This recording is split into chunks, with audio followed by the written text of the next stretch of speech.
It's time for TigerNet Talk with L. Swan. You know, that's why Carolina's in Chapel Hill and USC's in California.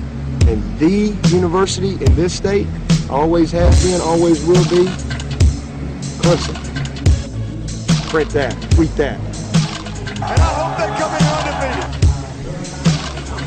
That's what I told you before the game. Our team believes. Our team believes. They got heart. We got greatness in us. They say we can't do it.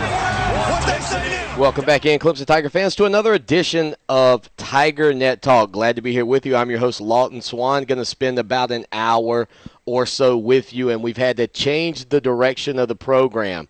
The news of Notre Dame coming into the Atlantic Coast Conference, wow. I mean, I understand that this was a possibility. I don't think anybody out there is so naive to believe that that wasn't a possibility.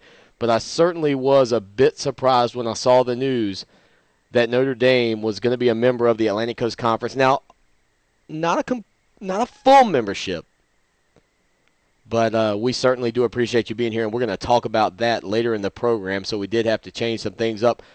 Tonight, obviously, the show live on the front page of TigerNet.com. Appreciate those guys for putting us on over there. Tweet your thoughts on the Notre Dame situation to the Atlantic Coast Conference to us. Just put hashtag TN Talk right there in your tweet. It'll come right to us here on the program. Would definitely love to hear from you and get your thoughts on it. We've already got some people who have sent us an email, clemson81@gmail.com. Those came flying in quickly. We've had a couple of tweets come by. And I want to tell you also that Mark Packer, the Pac-Man, that's right, he'll be here with us to discuss it.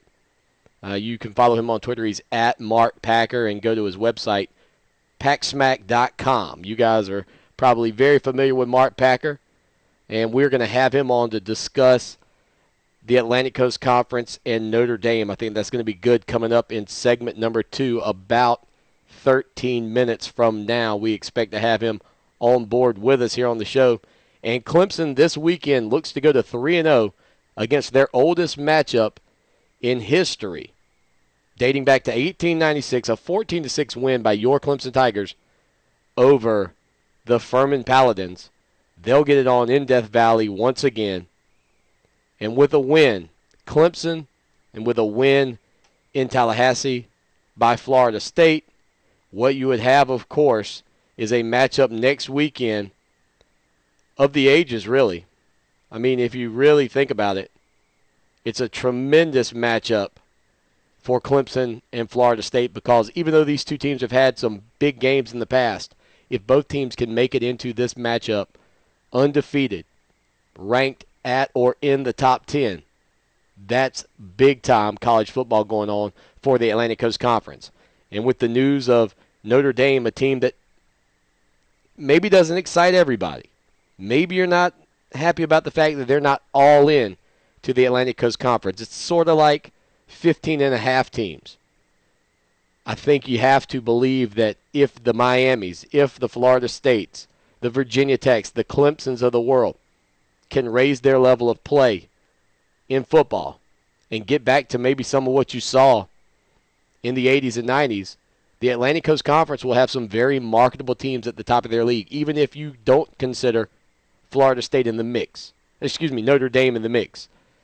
All of that, though, coming up just a few minutes away here on the program. And here's how you get in touch with us if you want to give us a call. 803-450-0086. Let me tell you, we're the #1 rated show on Vocal, VOKLE.com. I appreciate everybody for checking us out each week, and I certainly appreciate our sponsors for believing in us. And if you get a chance, come on in, hit the join button. If you're on the front page of TigerNet right now and you have your volume on, come on in, hit the join button in the chat room. We typically get some guys up in there chatting away. We would definitely like to hear from you this evening as well. You can put your thoughts there if you don't have a Twitter account. I believe you can log in with Facebook, Twitter, and you can also get a Vocal account. So it's a perfect way for you to take part in this program each and every week. But all together, man, I tell you what, it was shocking news. That's kind of the way I felt about it. And, you know, there's so many little things that are tricky about this. I mean, it's not like Notre Dame's a full member. They'll play a 5-game Atlantic Coast Conference schedule. They'll swap. They'll play 3 road games in the ACC and host 2. The following season, it'll be 3 home games for Notre Dame and 2 road games. So it's going to be interesting, I think, to look down the road at how this changes the landscape of the Atlantic Coast Conference. And does it tie the Atlantic Coast Conference's hands as far as expansion to 16 teams? At this point, it might. I threw this out on Twitter earlier this evening, and it's kind of a crazy concept, but you've got to believe that the Atlantic Coast Conference allowed Notre Dame into the mix with the hopes that this team would be a full-time member at some point. I can think of a school that has about 4 years of very little football going on, or at least limited amounts of football, that has a team from the same state joining the conference very soon, that has a natural rivalry, I think, with Notre Dame as well. And while the Penn State Nittany Lions will be down for some time, maybe this is their opportunity to get away from the Big Ten, to change conferences, even though they might come in struggling a little bit, a chance to rebuild their image in a new league. I'm not saying this is something that's going to happen, but if you start thinking about the future of the ACC, and it's wild and crazy right now with that 15th team in Notre Dame playing some of your teams every year in a game that's not a conference game, and they can still play in the BCS. But down the road, I'm thinking that could be a possibility for what we have. And we'll go ahead and hit up Twitter real quick. At Danny Gardner DMD on Twitter said, we should immediately start referring to Notre Dame as the ACC's official mascot. Shame them into a full membership. You know, nobody ever accused me of being a great reader in high school and college. Nobody ever came in and said it. If Cliff Notes hadn't been invented, I'd probably be in college still, to be honest with you. And for some reason, though, reading tweets gives me the worst trouble of anything. But, Danny, you're right. I mean, as the Atlantic Coast Conference flexes their muscle a little bit, you have to wonder, was it really the ACC that got the best deal? Was it Notre Dame that got the best deal? You know this, though. Notre Dame getting out of the Big East was a good deal for Notre Dame. Was having them come into the Atlantic Coast Conference good for you and good for me? And eventually, does this become Notre Dame and the 14 dwarfs at some point? And that's not to shun the Virginia Techs, the Clemsons, the Florida States of this league. But the national perception of Notre Dame has been and always will be that they're some elite school. And it may not be the people at the water coolers who are hyping them up, but it's the national media that's constantly doing it. It's the ESPNs of the world. You give Notre Dame a 6-0 run, they're everywhere. You give them an undefeated start to a season, they're everywhere, unlike a lot of these other teams from our conference. And that's just who they are. Now, some of the young kids out there may not remember Notre Dame being as good as they once were. And somehow this is so big we've already gotten into it, and I didn't really want to get into it right now. As I mentioned, though, coming up in just a few minutes, we're going to have Mark Packer on board with us. I hope that you will stick around with us because it should be good. Jonathan just emailed us. We'll definitely get to your email momentarily, Jonathan. Appreciate you being with us. That's Clemson81@gmail.com. It's obviously a hot-button issue. It struck a chord with a lot of you. When you heard the news, you probably thought for a minute, yes. Oh, but they're not a full member? No. How can that be? Why can't we have them in as a full member? And they bring a lot to the basketball table. And this is the final thing before we go to break and we bring on Mark Packer. Notre Dame brings a lot to the table in the basketball arena as well. And that's big for this conference. When you add Syracuse, when you add Pittsburgh and everybody ho-hums, well, it wasn't that great. adding Notre Dame, obviously not the best thing we've ever done since we didn't get them in football. And even if we got them in football, would it have been the best thing? But getting that team right now in basketball is another boost to this league in basketball. We have basically just stripped the Big East of most of their best teams. Most of their best teams. Which is probably a little bit of a surprise for a lot of you out there. Because I don't think you woke up this morning saying to yourself, this is the day, September the 12th, that Notre Dame will join the Atlantic Coast Conference in some form or fashion. And the wow factor becomes that the exit fee for an Atlantic Coast Conference school is $50 million. That's a 5 and a 0 to get out of this league. What schools can afford to leave, you say? Notre Dame can afford to leave. They have a $6.2 billion endowment. Duke can leave if they would like. They have a $5.7 billion endowment. And North Carolina has a $2.2 billion endowment. And I am sure there are other schools in this league who could afford it. Miami's probably one. But do you really think Clemson's ever going to pony up that kind of money?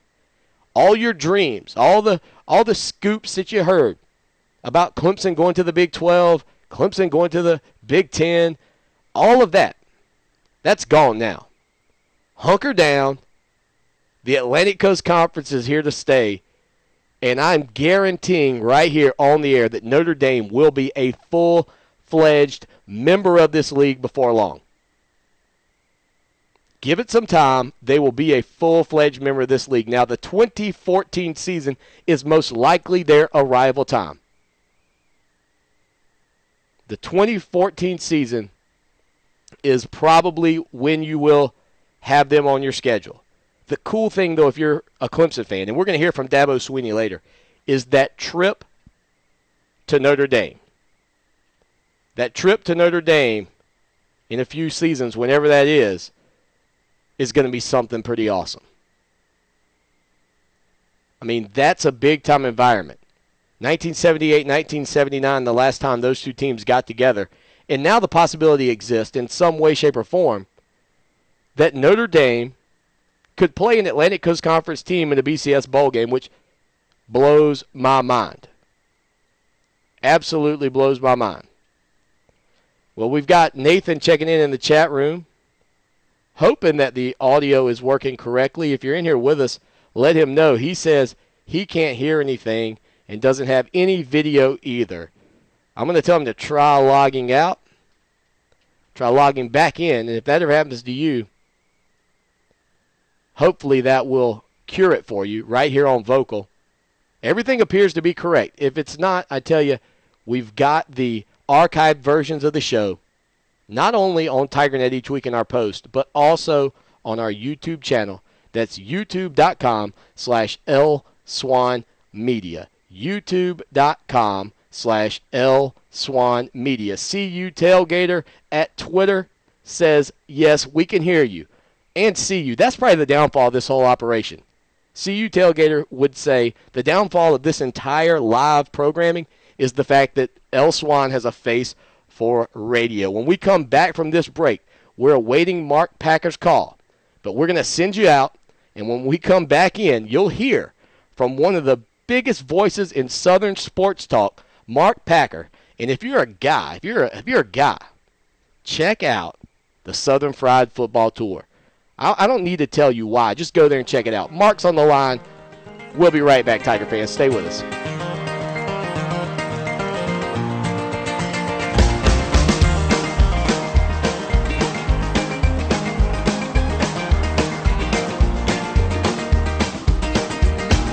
Sick him on a chicken.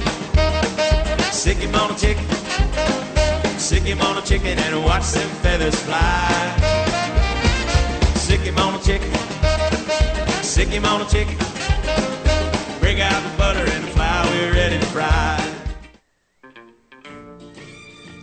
Enjoy the Clemson football season at Seasons by the Lake Restaurant. Tiger Tailgate on the Terrace at Seasons Restaurant will be held every Clemson football game day, rain or shine, home or away, from 9 a.m. to 9 p.m. for those day games, and noon to midnight for the evening kickoffs. Enjoy a large screen TV, a Bloody Mary and mimosa bar, specialty drinks, and a great tailgate menu, all on the Seasons Terrace. For more information, call 656-7444 or visit their Facebook page, facebook.com/Seasons by the Lake. I hope to see you on the terrace.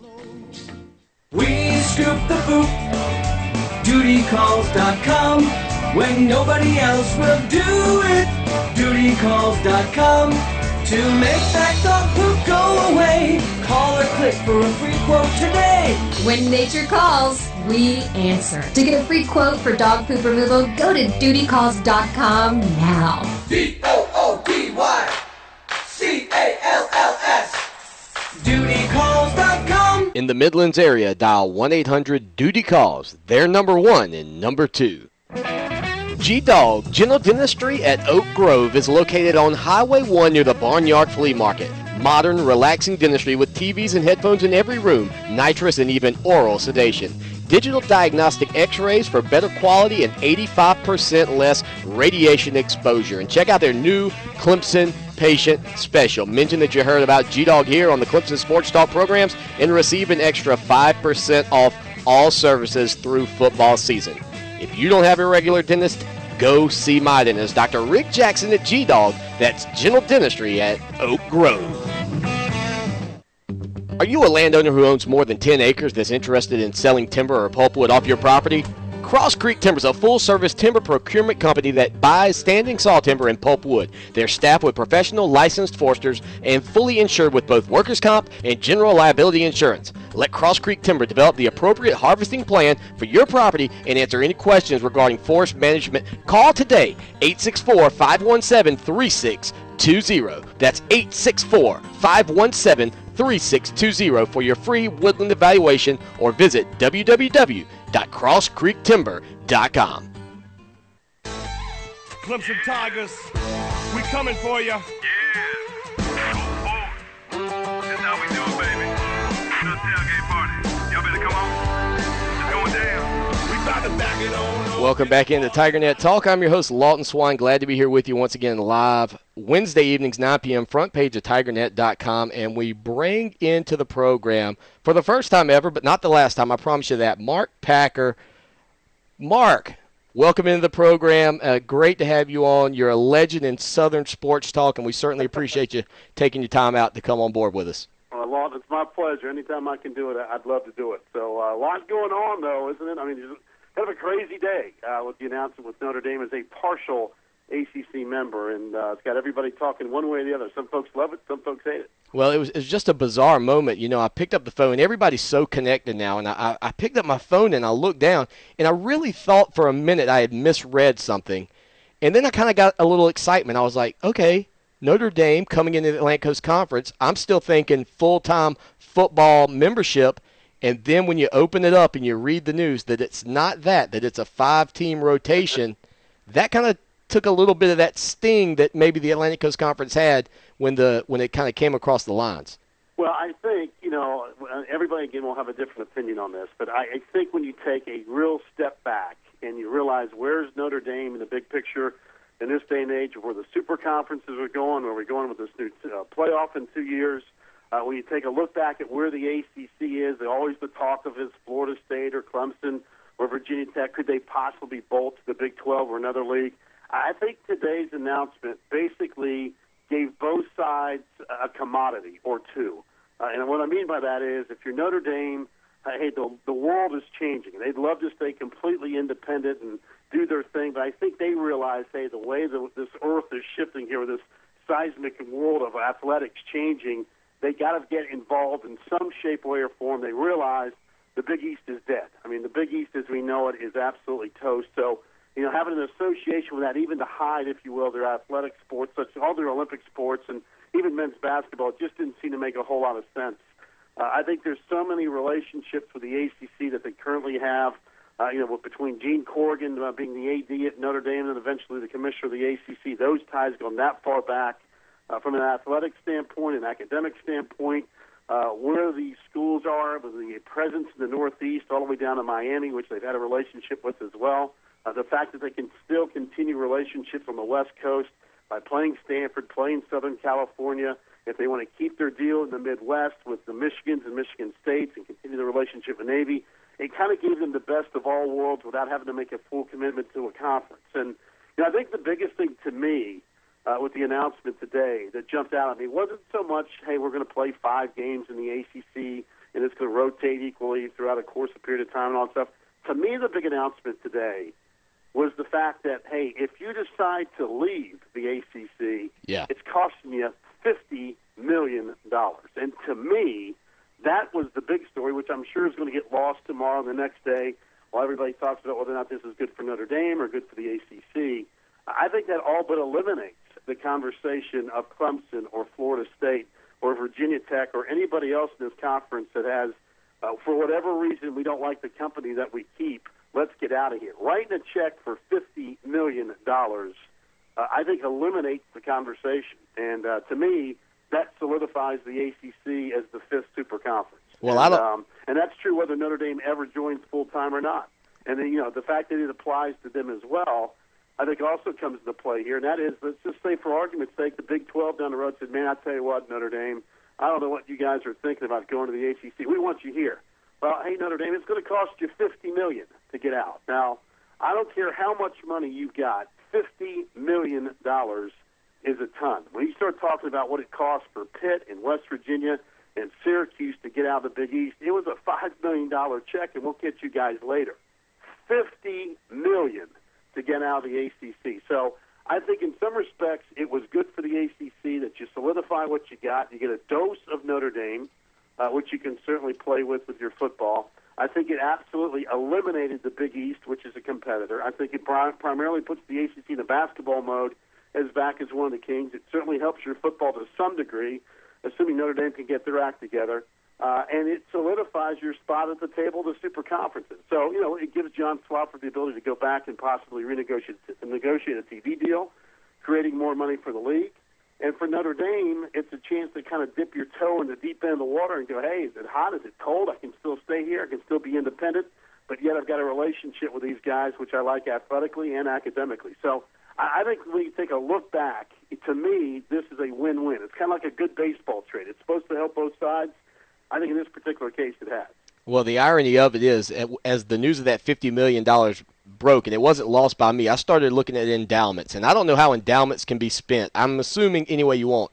There's only 3 schools that I look at in the ACC, maybe 4, that could actually say, you know what, $50 million, we could spend it. One, ironically, is Notre Dame, who has a $6.2 billion endowment, Duke, which has a $5.7 billion, and North Carolina, which has a $2.2 billion. $50 million is a big chunk, but if they really wanted to bail, I mean, Notre Dame's the one school now in the Atlantic Coast Conference that could. Maybe they would change that up at some point. But ultimately, I think you look down the road, does this tie the Atlantic Coast Conference's hands more than maybe it frees it to add another team in because you're not really going to 16? Is this something that, I know they've talked about renegotiating the schedules perhaps and maybe going back to an 8-team schedule with Notre Dame now involved? I mean, that's a big deal for people. And I'm going to throw this out to you, and I mentioned it before you came on.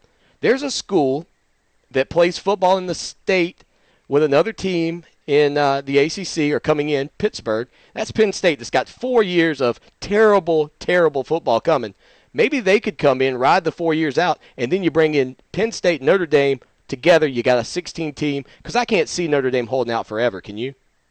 No, I think eventually they will be a full-time member of the ACC. I don't think you can rule out anybody. I mean, and I truly believe that. I mean, everybody says, all right, hey, if you're going to add a team, where do you look? Well, I mean, if you're the Atlantic Coast Conference, I mean, let's be honest, there's nobody in the SEC that's looking to leave from what they've got in position now, and they're getting ready to announce a new television package, which is going to blow everybody out of the water. So everybody currently in the SEC is going to be fat and happy, and life is good, and that's true whether they continue this incredible run of the BCS National Championships and into the playoffs or not. So I don't think anybody's leaving the SEC to join the ACC. The Big East is dead as we know it. However, when you look at what's left of the Big East, I mean, you got a team like Louisville. There's a top 50 TV market. Outstanding hoops. Their football with Charlie Strong is on the fast track, certainly ranked in the top 20 as we know it. Their baseball is excellent. They got great corporate partners. They've spent money with their athletic program. they're sitting there going, kind of like what West Virginia was 2 years ago, going, hey, we got to get out of here. We got to find a home somewhere. You've always heard people at Rutgers and UConn screaming, hey, we want to join the ACC. Of course, I think UConn, with the announcement that Jim Calhoun is going to retire tomorrow, that's a big story because, number one, the guys won 3 national championships. Their hoops has been great. The association and being right down the road of ESPN, I think, is an issue there. Still another one of those schools in the Northeast quadrant that Notre Dame's had a relationship with, and obviously between the Pitts and the Syracuses and the Boston colleges and all that stuff, they make a lot of sense. Rutgers will scream at you that, hey, we can deliver New York City, even though I don't believe there's a single team, whether it be Syracuse or Rutgers, that delivers anything in New York City because it's a pro town, always has been, always will be. So when you start to talk about who is out there that you can add to the mix, I mean, do you go back down to the state of Florida and you hope that maybe like something like South Florida or Central Florida with huge enrollments that they're about ready to turn this thing around and Skip Holtz gets to go to South Florida that you can say, hey, listen, we're in Tallahassee, we're in Tampa, we're in Miami. I mean, that's a possibility that you may look there. But I think you're pretty limited about where in the world you would turn to add another team. So when you mention a team like Penn State, and even though they've got a great relationship with the Big Ten, and granted, their whole situation there right now is a complete, total disaster, I don't think you can eliminate anything anymore when it comes to expansion. So, again, that's why I think the Notre Dame thing, I think, just solidified the ACC's place at the table. Where it goes from here, hey, you just got to wait and see. But, I think the ACC's in a much stronger position today than they have been at any point in time in the last couple of years with all the uncertainty going on with college expansion. Is it a win-win for both, or is there really you said that, but do you tip your cap to Notre Dame more or to the ACC? Because I feel like the ACC kind of gave in a good bit to Notre Dame. They did. They had to. In fact, and I do think that Jack Swarbrick's a smart guy, and I've kind of been harping on this on the SiriusXM show. I keep going, hey, why does this guy still get an invitation to the party? I mean, we could sit here and argue all night about the relevance of Notre Dame football. I think there's 2 arguments here. Number one, you can't argue the brand name. I mean, even though they haven't won anything since 1988, the Notre Dame brand is still strong. I don't care what part of the country you're in. Right. It is a national brand. However, we can get into an argument of, hey, what have they brought to the table in basically the last quarter of a century? The answer is not a single thing. They've yet to win a BCS bowl game. Now, they've been into a couple. They've lost them all. They're a non-factor in terms of a national championship run. So I think from the product on the field, you could certainly get into debate about, hey, what are they bringing to the table? But from a national brand in terms of marketing, sales, eyeballs, all that stuff, TV ratings, they're still prominent and always will be in this day and age, especially with their arrangement with NBC and what they have done for the last 100 years of college football. So I think Jack Swarbrick should get a lot of credit for being able to position Notre Dame at the BCS meetings, at the table, getting an invite, having a vote. I mean, when he shows up at that table and he looks across and sees Mike Slive, and Mike Slive's representing 14 teams. He sees John Swafford. John Swafford at the time representing 14 teams. He sees Jim Delaney and Bob Bowlesby now with the Big 12 and Larry Scott with the Pac-12. All these guys come to the table representing multiple teams. And when Jack Swarbrick walks in and takes a seat, he's representing himself only. And so I thought the BCS folks were crazy to even invite Notre Dame at that point in time, because I think at that point in time, if the country really wanted to squeeze Notre Dame, they could have. And they could have just said, hey, real simple, guys, we'd love to have you, but here's the deal. We don't care which league you pick, but you're going to pick one. And we really don't care which one you pick. You want to stay in the Big East? Great. Well, you're going to be a full-time member because we don't want to hear you guys representing only yourself at this negotiating table. So I thought the BCS power brokers basically missed it there, but I think they also looked at the big picture and said, listen, you know what? We really want Notre Dame to be a part of this.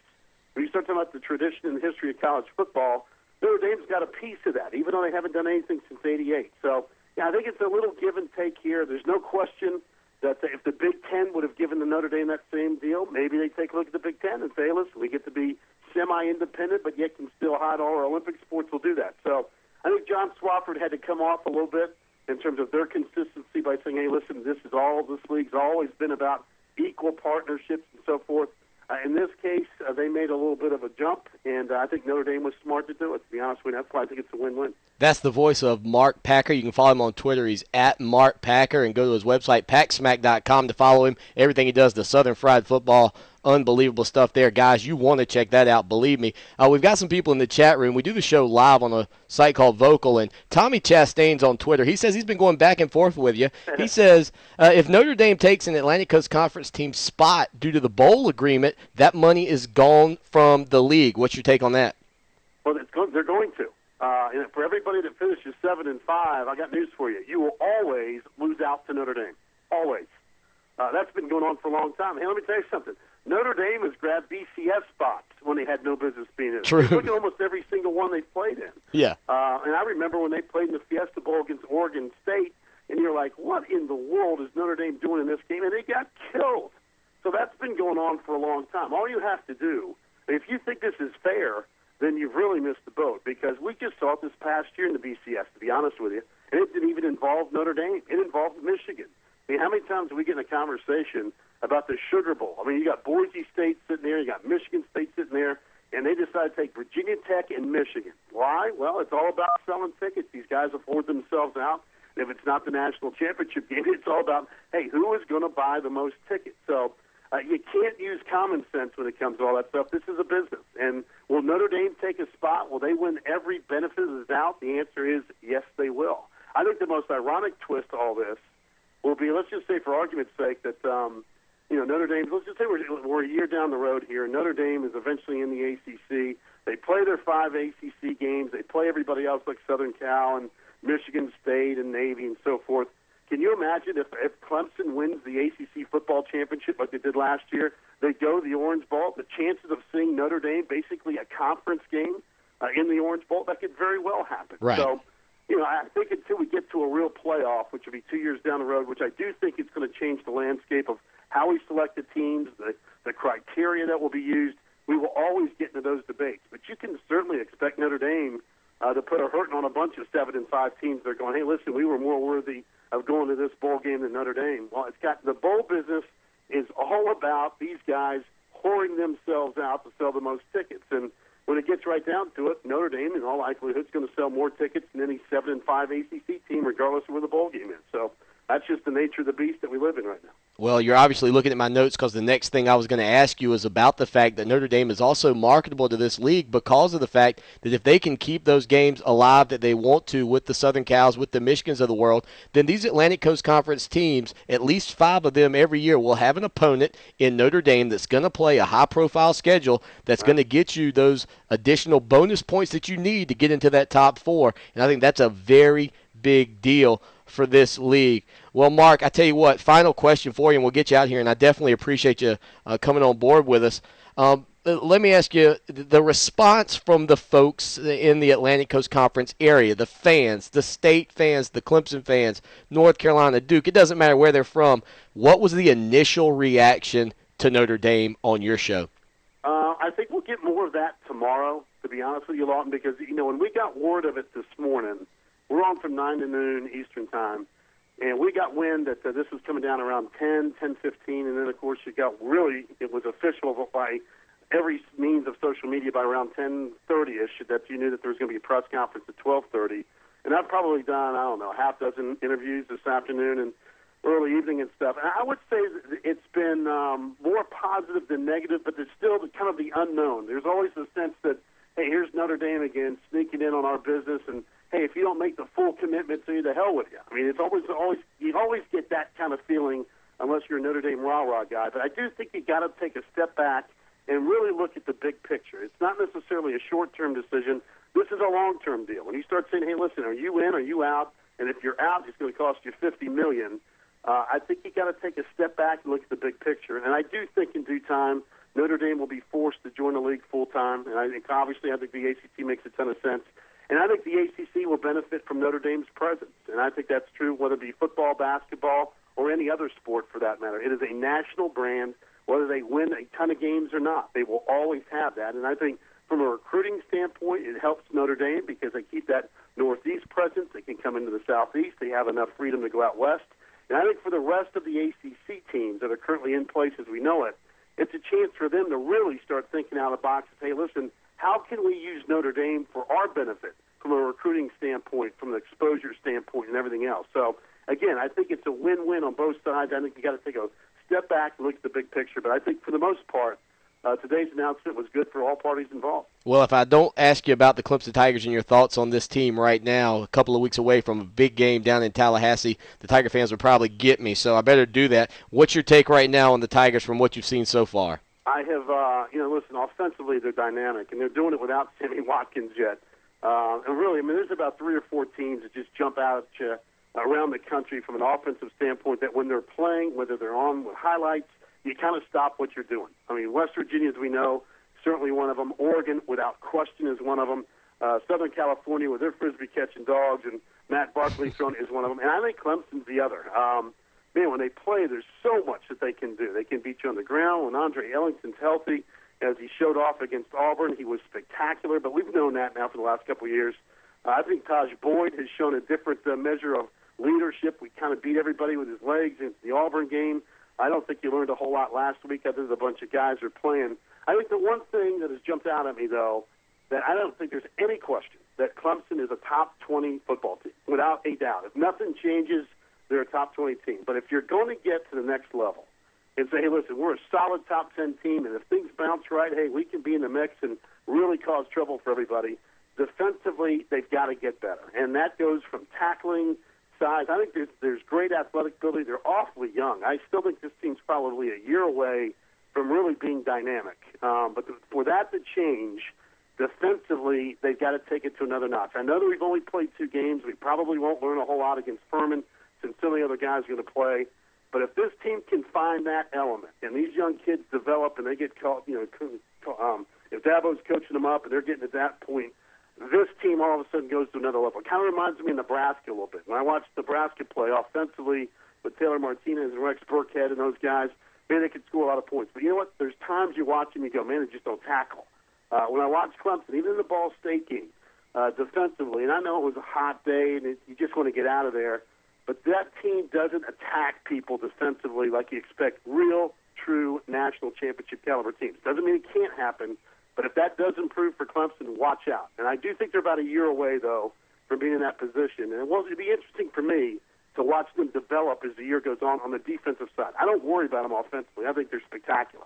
But I think if you're a Clemson fan, you got to be upbeat about what you see so far. And Taj Boyd, to me, has been tremendous as well. But it'd be fun to watch Sammy Watkins back on the football field this Saturday. Mark Packer, everybody. Mark, anytime, my man, you are welcome to come on TigerNet Talk.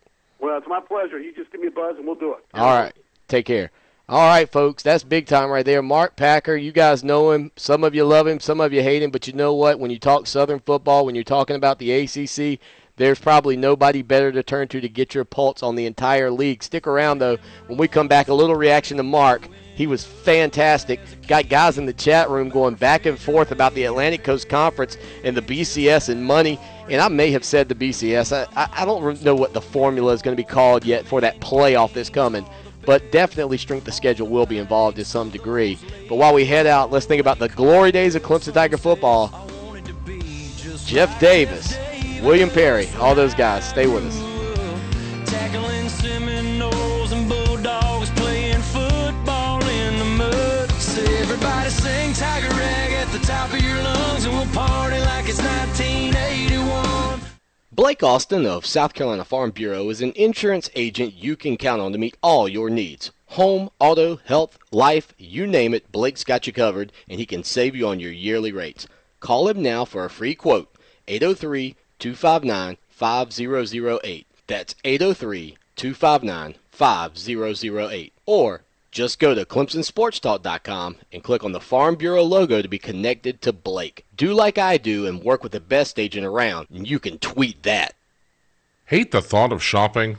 All that hassle and can't find what you're looking for anyway? We understand. Retail stores make it difficult. Instead, try www.edistooutdoors.com. Edisto Outdoors features performance apparel and gear engineered for performance, comfort, and style. EdistoOutdoors.com. You'll enjoy the shopping and you'll enjoy the products. Great products from people who care. Take your business to the next level with innovative website design from Foodog Media. Foodog can handle all your web, graphic, and social media needs. Call them today, 843-864-9268. That's 843-864-9268. Mention this ad and receive 10% off of your website. Foodog is a Clemson-owned business. See their portfolio at www.foodogmedia.net. May the food be with you.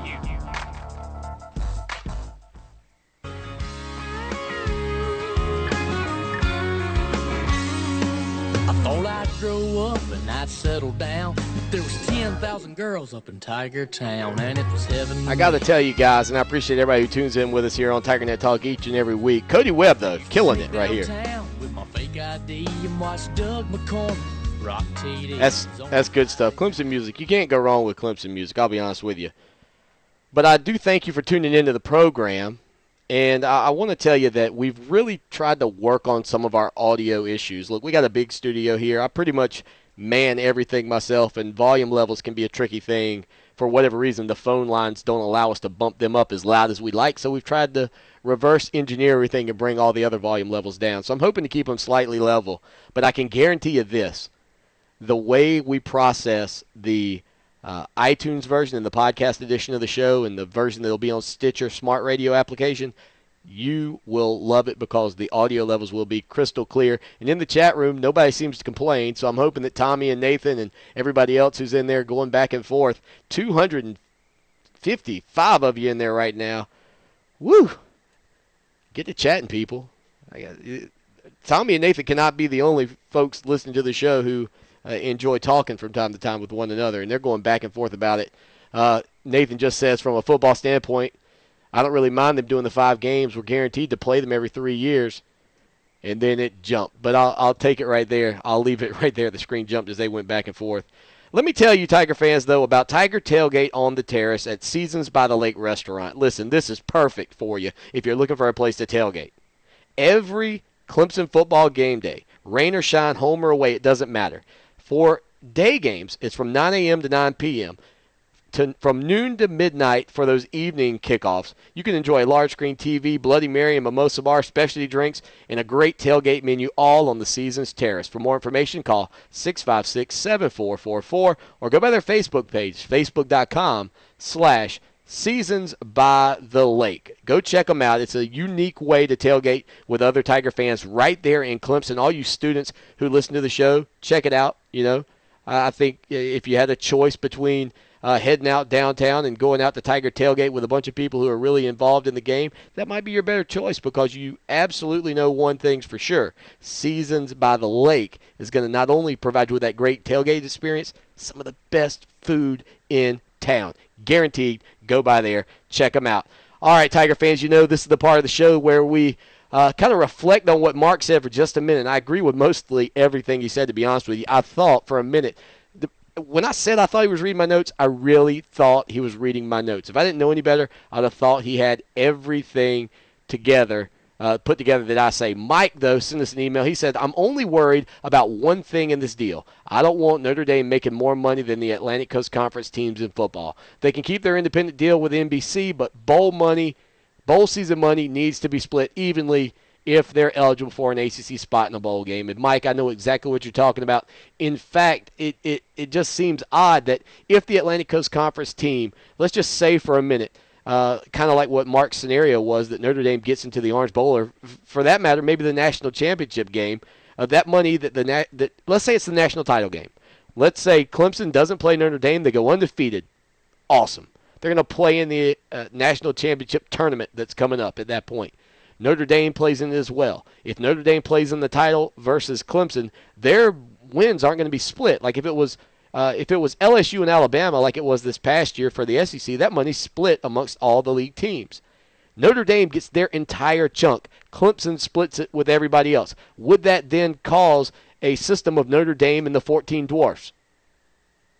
Is that what would eventually happen if Notre Dame gets back to the level that they once played at? But it's been 24 years since their past title.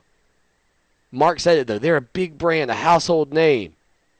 But and they play other elite teams, so that's going to boost your conference to some degree. I mean, there's a whole lot of positives and there's a few negatives. There are just a few negatives. And I really think that the positives really outweigh the negatives in my mind for adding this team, because they were going to go somewhere. And now you've got a chance to get them and lock them up and become an Atlantic Coast Conference team full member somewhere down the road. Because if everybody goes to 16-team leagues, Notre Dame's got to they've got to fish or cut bait at that point. You either come in or you risk being an independent with 64 other teams that have no interest in letting you be involved in their tournament or their playoff. And I think at that point is when Notre Dame has to really decide to come on in. Ray says, as Dabo would say, you're either all in or you're not. Notre Dame is not all in, and in my opinion, special treatment is not a good idea. Allowing them to exclude football makes them a half-tailed member of this conference. Kind of reflects the folks running the league.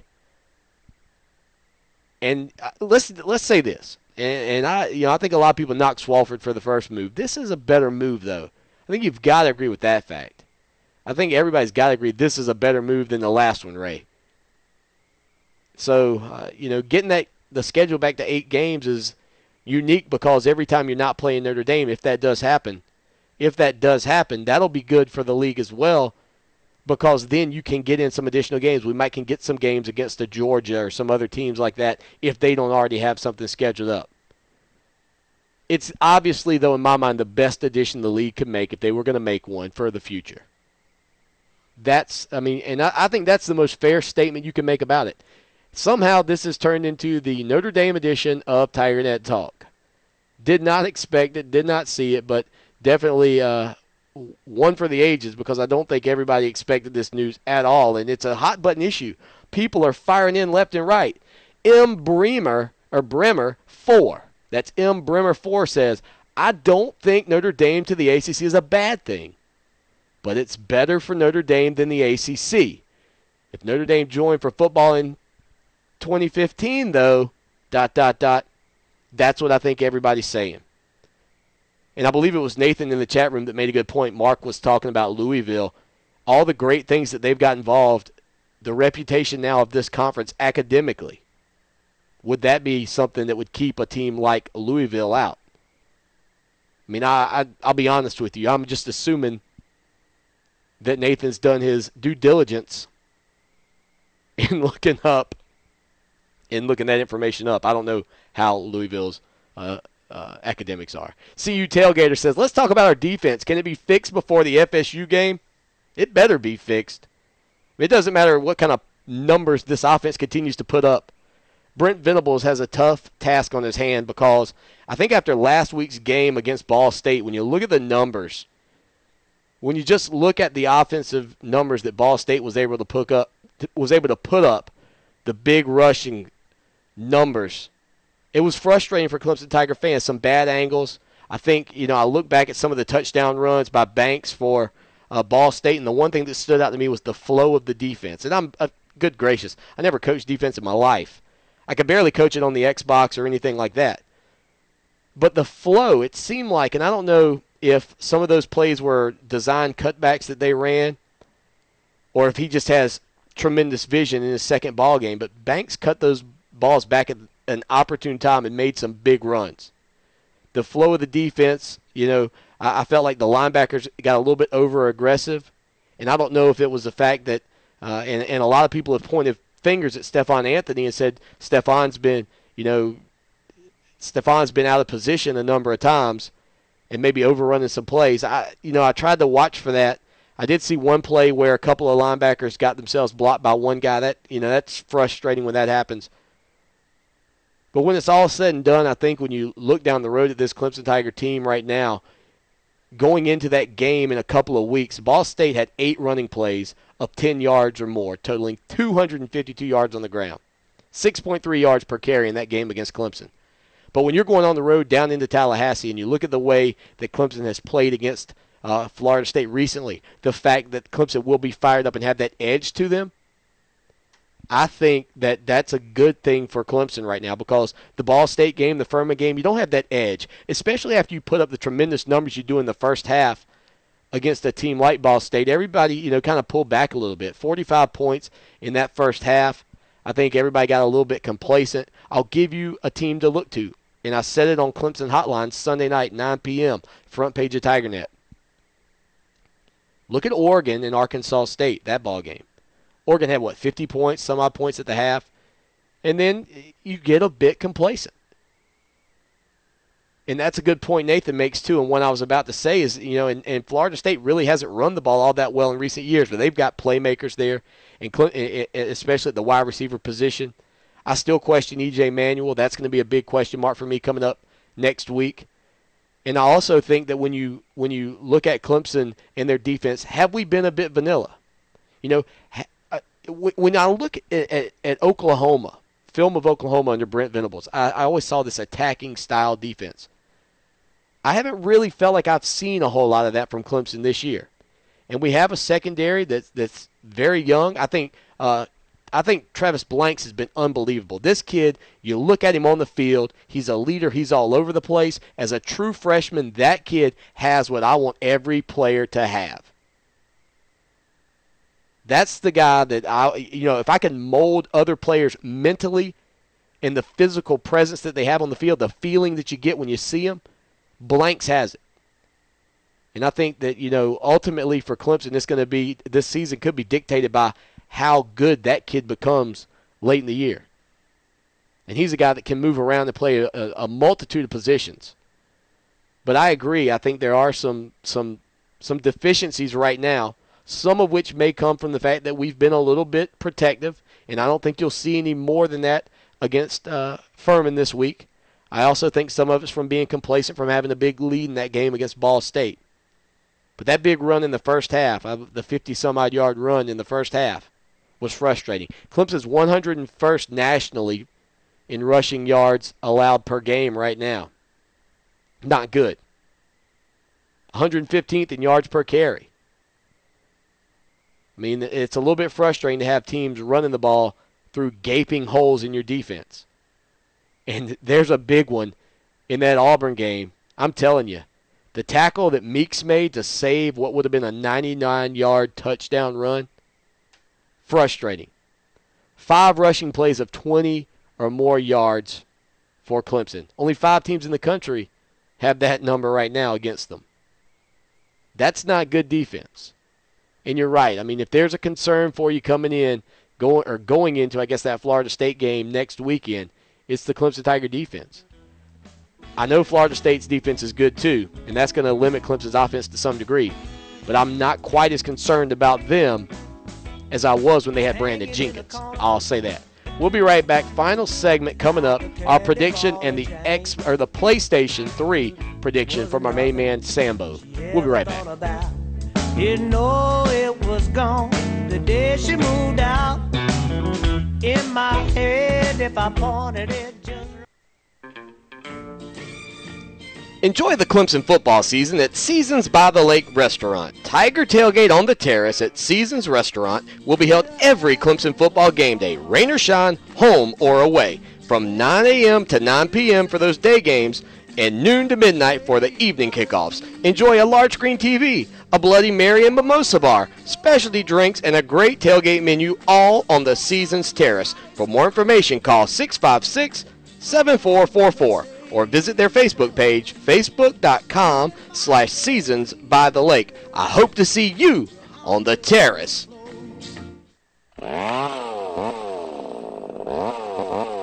Do you need land management, habitat improvements with an emphasis on hardwoods? Contact Thomas Forestry. They're conveniently located at 576 Riverland Drive, Suite A in Charleston, South Carolina. Joseph W. Thomas and Thomas Forestry have been maintaining renewable resources since 1977. Call now to discuss your options with Joe. 843-735-3993. That's 843-735-3993. G-Dog General Dentistry at Oak Grove is located on Highway 1 near the Barnyard Flea Market. Modern, relaxing dentistry with TVs and headphones in every room, nitrous and even oral sedation. Digital diagnostic x-rays for better quality and 85% less radiation exposure. And check out their new Clemson Patient Special. Mention that you heard about G-Dog here on the Clemson Sports Talk programs and receive an extra 5% off all services through football season. If you don't have a regular dentist, go see my dentist, Dr. Rick Jackson at G-Dog. That's Gentle Dentistry at Oak Grove. Blake Austin of South Carolina Farm Bureau is an insurance agent you can count on to meet all your needs. Home, auto, health, life, you name it, Blake's got you covered, and he can save you on your yearly rates. Call him now for a free quote, 803-259-5008. That's 803-259-5008. Or just go to ClemsonSportsTalk.com and click on the Farm Bureau logo to be connected to Blake. Do like I do and work with the best agent around, and you can tweet that. Hey there, Clemson Tiger fans. If you're interested in advertising with Clemson Podcasts, go to ClemsonPodcasts.com and click on the advertising link. And as always, go Tigers!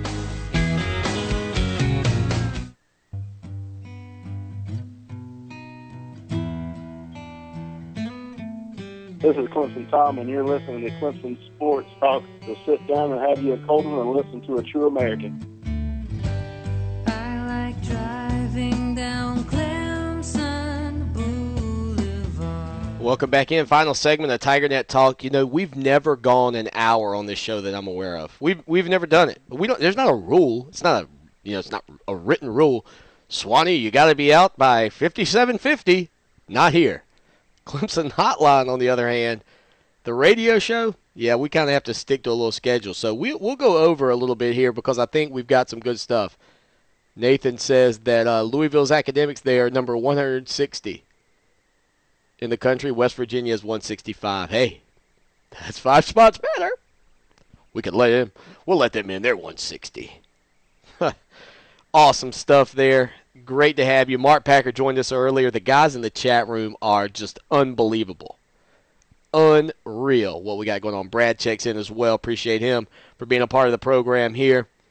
And I do want to say this, and I could be wrong. I put this out on Twitter. Some people retweeted it. Follow us on Twitter. We're at Clemson Sports. That should be easier for you to remember than our old Twitter handle. And we've got the website up. We haven't got the revamped version, but we redirect you. So just go to ClemsonSportsTalk.com. I put this out on Twitter. I believe this may be the first time that one school, Clemson, has had the leading rusher in NCAA football in the first week of the season and in the NFL, in C.J. Spiller with 169 yards in his game in week 1. Fantasy alert, pick him up if you got him. He's going to get some carries. And that guy looked like he was ready to prove something. I'd love for him to be able to get out of that situation. I think most of you would too. But, you know, he's a workhorse. Running back you. I hear you, brother. Running back you. Well, the Clemson Tigers and the Furman Paladins will be getting it on at Memorial Stadium. 3:09 is the scheduled kickoff. Clemson leads the series 41-10-2 and 23-2 in Clemson. Clemson won the opening game in 1896 14-6, and the last meeting back in 2007 38-10. Now, that game says it's going to be on FSS. I'm assuming Fox Sports South. I'll be honest with you, I have not done my due diligence to see if it's going to be on where I am. I know last week it was a disaster. We had a couple of people write us about how bad the coverage was to the game. I was at the game. I didn't realize it till I got home, and all of a sudden, we score a touchdown. It's a pass to Hopkins. I don't remember if it was his first or second touchdown, and then my cable cuts out, and they give me the screen, and it comes back, and he's scoring again. Ended up scoring 3 touchdowns, though, in 8 minutes. 3 touchdowns ties a Clemson record. But for our injury report and updates on some other things, we're going to head out quickly and hear some of the comments from Dabo Swinney, his post-practice interviews Wednesday evening, right here for you on TigerNet Talk. Very encouraged. I think all 3 of those guys will be available Saturday. Very encouraged. I think all 3 of those guys will be available Saturday. Gift, and DJ. I definitely want them to play and see them playing. David wants to play, and I'll probably just make a decision Saturday if I'm going to let him play or not. But I want him because I think he's going to be pretty close to 100%. But I just don't want him to have a setback. So it'll be kind of really a game day decision. But I really like his progress. I think all three of those guys, again, will be available. Whether or not I play David, I don't know yet. But BJ and Giff, I definitely see getting them some action. Same thing with Tig. I left Tig out. Tig Willard, I think he'll be available as well. Looked good today. But he's another one of those guys that I'll probably make a decision on Saturday. And, of course, we got Dabo's thoughts on Notre Dame coming into the Atlantic Coast Conference. Well, I knew they were in conversations when we had our meetings back in late July, but I had no idea that was happening today until after the fact. I didn't have any idea.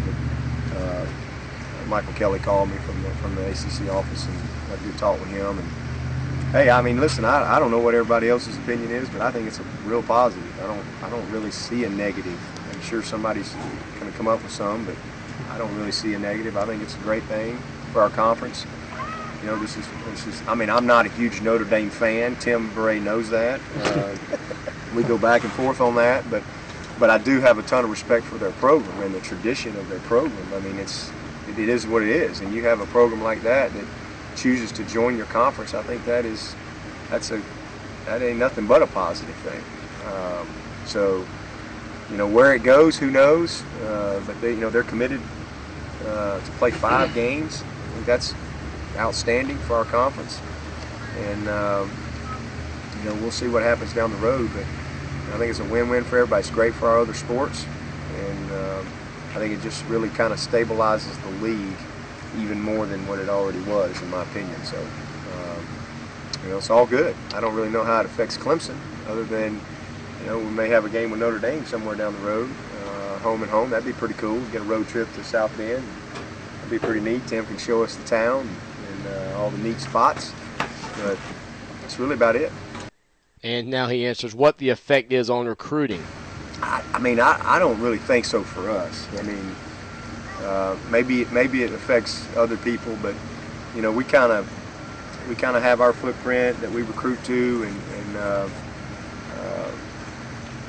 I don't think it hurts us, but maybe it puts some of that speculation away down to rest about the league, some of that stuff that we've dealt with. But we really haven't had a problem recruiting, so I don't know that it helps us, but I don't think it hurts us.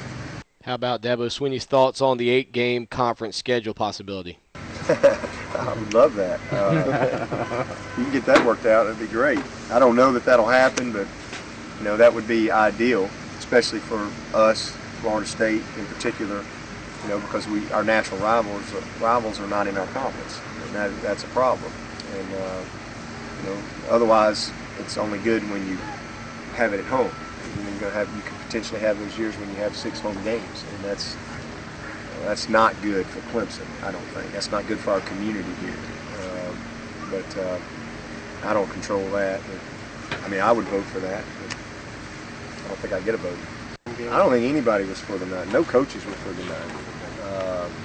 I think that was pretty unanimous in our room. But again, it wasn't something we got to vote on. It was like playing 9 games. So okay, we're playing 9 games. It really wasn't we're just, we don't make those decisions. I don't think there was anybody in the room in favor of it. And finally, his thoughts after someone asked him, with Notre Dame coming in, Swafford said 8 games could be put back on the table. I know Terry Don Phillips was against it, so that's good to hear. I haven't heard any comments or anything like, because within our league and within the non-conference, and allows you to keep some of these games. I think everybody's enjoyed the Auburn series that we've had. We got a Georgia series coming up. We had Oklahoma State on there. And, those things become very difficult when you're playing non-conference games and a major rival like South Carolina. It's tough. It's tough. Nathan finally with one last shot at Notre Dame in the chat room says that Notre Dame, the Atlanta Journal-Constitution is going to report that Robert Kimdichie is decommitting tomorrow because he doesn't want to play against Notre Dame, or better yet, that he's going to go to Notre Dame. I guess that would also be a nice little shot there for all the Clemson fans out there. And I appreciate everybody, JB Tiger 1980 for retweeting everybody, letting them know we're doing the show out here. Tommy Chastain, oh man, we've never gone We've started the show this late, but we've never gone over an hour. We're going to do it right here, though. We're going to wrap up the program. Going back to Furman, though, real quick, appreciate the comments there from Coach Dabo Swinney and the fantastic job that David Hood does covering them and getting us those clips for the program here for you. And we try to cut out some of the nonsense and the sounds of you heard some of it, but the players riding by on all kind of equipment and just racket that goes on. We try to cut that out, give you the streamlined version. Did you know back in October of 1960, Clemson and Furman actually shared the same uniform pants? That's right. Both teams wore a special water-repellent uniform that day to guard against severe weather. Clemson wore them in the morning against Virginia and defeated Virginia Cavaliers 21-7. In the evening, those pants were taken over to Furman. Furman defeated William and Mary in Greenville 25-23. So players wearing the pants on two different teams, the same pants, from defeated two different schools from the state of Virginia. And it's said that head coach Bob King at Furman said that after those big Clemson boys got out of those pants, some of our guys had a hard time making them stay up. We had to tape the legs and pants around several of the players. This series, though, has been dominated by Clemson. 29 straight wins for the Tigers in this series, and that goes back to, I believe, oh, man, what year was that? The last time that Furman won a game in the series was 1936, 12-0. That game was played in Clemson. But anyway, 29 is a unique number for Clemson. A 29-game winning streak was what the Tigers had against Virginia until it was snapped back in 1990 in a 20-7 loss on the road in Charlottesville. And there are other streaks just like that for the Clemson Tigers. Not only that series against Virginia, which was from 1955 to 1989, the consecutive home wins for men's basketball, 29, set between 1989 and 1991. The Clemson record for consecutive men's singles wins in tennis is 29 by Pender Murphy, set in 1980. And Clemson beat Furman 29 straight times in baseball from 1984 to 2002, and Furman ended the streak in 2003 with a 10-8 win. So cross your fingers. Diane checking in. Appreciate you being a part of the show. We're getting ready to get out of here. Your Tigers right on the outside edge of the top 10. With a win this weekend and a couple of losses, you never know what could happen. The Tigers could move up in the polls. Here's a big stat for you, though. Opponents are converting just 26% of third down conversions against Clemson this year compared to 57% for Clemson on offense this year. How does that number compare to last year? 41% of the teams converted 41% of the time on third down against Clemson, where Clemson only converted 43%. So the Tigers are up in percentage by about 14%, and their opponents are down about 15%. That's a good sign because you're getting the team off the field, you're getting the ball, you're extending drives, and it's still early, but you are extending drives in that regard. Furman finally comes into the game 0-2, a couple of tough, heartbreaking losses, 24-21 to Samford, and then a triple overtime loss to Coastal Carolina, 47-45. Coastal actually tied that game up late with a 45-yard field goal, and then Furman lost it on a failed conversion in the third overtime when you, of course, have to go for two. Gerardus Williams is their top rusher. He enters the game with 183 yards in two contests. Dakota Derrick has played at the quarterback position. He's 15-36 for 242 yards, but you can expect Reese Hannon, who took most of the snaps against Coastal Carolina, to lead the way for the Paladins, 22-35 for 255 yards, 4 touchdowns without an interception in that game against Coastal. Will King's their number one target, 13 catches, 205 yards, and 2 touchdowns on the season. And ultimately, I think this game does come down to Clemson's offense versus the Furman defense. Furman's defense is led by Matt Solomon, who has 23 tackles on the season. Gary Wilkins has 22 stops, and Nathan Wade with 21. Now, the Xbox prediction brought to us by Sammy, not Watkins, but he brings it to us every week. 45-0 was the prediction for Clemson in this game. 14 for 31 for Tosh Boyd, 265 yards, and 3 touchdowns. I'll take it. 12 carries for 77 yards, 1 touchdown for Ellington. 2 weeks in a row, Ellington. You got to step your play up in the PlayStation 3. Come on. Oh, but there's the problem. DJ Howard, 22 carries, 101 yards, and 1 touchdown. Go, DJ. Yeah, that's my DJ. And I'll tell you what. We look at that game last weekend against Ball State, and ask Greg Wallace this on Clemson Hotline. Was that more Clemson's athleticism, or is DJ Howard really that fast? He said it's just the difference in Clemson and Ball State. Sammy Watkins in his return, 4 catches, 52 yards and a touchdown. Hopkins is 4 catches for 46 yards and a touchdown. And Adam Humphries, 1 catch, 52 yards and a touchdown. The PS3 prediction, 45-0 right there, your stats. In our prediction here on the program, I tell you, I think this Clemson Tiger offense is electric, but I think you'll see something similar to what you saw against Ball State. While it was fun to get 45 points in the first half, a 61-yard field goal, which was totally awesome to see in person because I'd never seen that, I would expect a similar outcome in this game. When you look at the history of Clemson and Furman and Clemson against FCS opponents where Clemson is now 25-0, the one thing that doesn't happen too often is those teams scoring touchdowns. However, in 2011, you'll recall, Walford gave Clemson everything they wanted in a 35-27 win by your Clemson Tigers. I think that game's scary enough to keep Clemson a little bit more focused on Furman, maybe not looking past them as much as you might expect. And I'd like to go 60. I'd like to say that we're going to put up 60. Sammy Watkins back, 1,200 yards last season, 12 touchdowns. You know he's going to get the ball. Here's how it's going to go down. Clemson's going to put up big points early. They're going to pull back the reins. Lots of experience and time for everybody. So I'm taking your Clemson Tigers this weekend, folks, to win the ball game by a score of 55-13. Defense steps up. We're ready for the road. Tallahassee, here we come. Till next time, I'm Lawton Swan signing off. Y'all take care now and go Tigers!